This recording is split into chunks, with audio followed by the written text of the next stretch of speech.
আমার মনে হয় যে জায়গায় বাংলা সিনেমা আমরা যে পারসেপশনটা তৈরি করেছি যে সারা বছর চলবে না, শুধু উৎসব কেন্দ্রিক সিনেমার যে এটা চেঞ্জ করা উচিত। সিনেমা বানাবো এই ধরনের স্বপ্ন ছিল বটে, কিন্তু আমরা বানিয়ে ফেলতে পারবো এই ধরনের চিন্তা আমরা ভাবি নাই কখনো।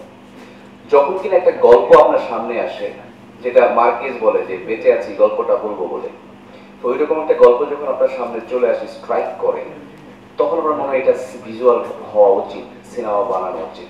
মূলত এই জায়গা থেকে আমাদের এই গল্পটাকে সিলেক্ট করা এবং সেই গল্পের জন্য প্রয়োজনীয়, ধরেন আপনি একজন 40 ঊর্ধ্ব বয়সের অভিনেতাকে আপনি 20 বছরের অভিনেতা চরিত্রে রূপদান করার জন্য দিতে পারবেন না।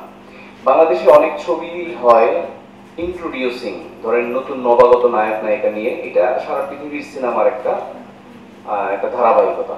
আমাদের এখানে যেটা বেশি হয়েছে সেটা হচ্ছে উড়াল সিনেমার সবাই নতুন। বান্ডেল থাকলে প্রতি সেনমানিতে টাকা বাঁচবে। বিকাশ সেনমানি বান্ডেল কিনে জিতুন প্রতি লেনদেনে। চিত্রনাট্যকার, প্রডিউসার, ডিরেক্টর থেকে কলাকুশলী যারা আছেন তারাও নতুন। বিশেষ করে যাদেরকে ধীরে গল্পটা এগিয়ে যায়, তাদের বয়স, তাদের জীবনের বিভিন্ন উপকরণ, আমার কাছে মনে হয়েছে বাংলাদেশের ছবিতে অন্তত আমার যা বয়স, রিসেন্ট ইতিহাসে এই ধরনের এলিমেন্ট নিয়ে একটা গল্প দেখানোর আয়োজন করা হয়নি। সবাই মারামারি, কাটাকাটি, থ্রিলিং, বিদেশি ছবির কপি, এগুলো নিয়েই ছিল। তো সিনেমাটা যদি আমরা আসলে মনে করি একটা ইন্ডাস্ট্রি, যদি মনে করি এখানে কোয়ালিটিফুল জিনিস আপনি বানাবেন, তাহলে আমার মনে হয় যে নতুন কিছু নিয়ে আপনাকে ভাবতে হবে।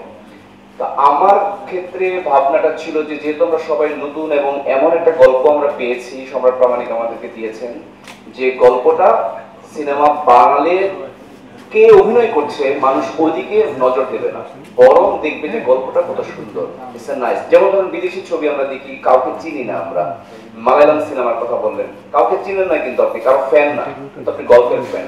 উড়াল আপনাকে গল্পের ফ্যান হিসেবে তৈরি করবে। আর সেই গল্পটাকে রূপায়ণ করার জন্য উপযুক্ত যাদের মনে হয়েছে, একটা সুন্দর প্রসেসের মধ্য দিয়ে আমরা তাদেরকে যুক্ত করেছি। এখানে কোনো লবিং টবিং কোনো কিছু হয়নি।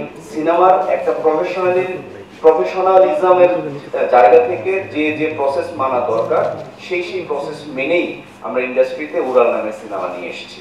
আপনার পার্সোনাল লাইফের সাথে যেটা সব থেকে বেশি ঘনিষ্ঠ, যেটা সব থেকে বেশি এক্সপেরিয়েন্সড, সেইটা আপনি যতটা সুন্দর করে রূপায়ণ করতে পারবেন, সেটা অন্য ভাষার জিনিস আমরা পারবো না। আমাদের এখানে ফরচুনেটলি যিনি লিখেছেন এবং যিনি নির্দেশনা দিয়েছেন, দুজনই বৃহত্তর রংপুর এই অঞ্চলের, তারা ওইটার কালচারটা আমার চেয়ে ভালো জানেন, আপনার চেয়ে ভালো জানেন, ওই ভাষাটা আমার থেকে অনেক দক্ষ তারা।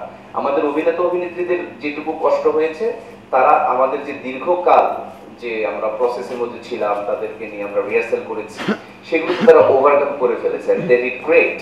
ফলে বাংলাদেশে আমরা বলতে চাচ্ছি না, আমরা কিন্তু একবারও বলি নাই যে আমরা রংপুর বা বৃহত্তর রাজবংশী ভাষায় নির্মিত ছবি, এটা আমরা বলতে চেয়েছি এটা ইউনিভার্সাল ফিল্ম। হয়তো ল্যাঙ্গুয়েজের দিক থেকে রংপুরটা, যেহেতু গল্পটা ওখানকার, আপনি ভিজুয়াল দেখবেন রংপুরে, আর আপনি গল্প শুনবেন হচ্ছে, ভাষা শুনবেন নোয়াখালীর, এটা তো কেমন হয়ে যায়। তো আমরা হচ্ছে রিয়েলিস্টিক অ্যাপ্রোচে যেটা সব থেকে সুন্দর হবে, মানানসই হবে, সেই দিকে গিয়েছি। তবে আপনি রংপুরের ভাষা ভালো বুঝেন, আপনার কাছে মনে হয়েছে দিস ইজ মাই ল্যাঙ্গুয়েজ, এই জন্য আপনি আইডেন্টিফাই করতে চেয়েছেন, কিন্তু যিনি নোয়াখালীর, উনিও নিশ্চয়ই ভাষাটা বুঝতে পেরেছেন।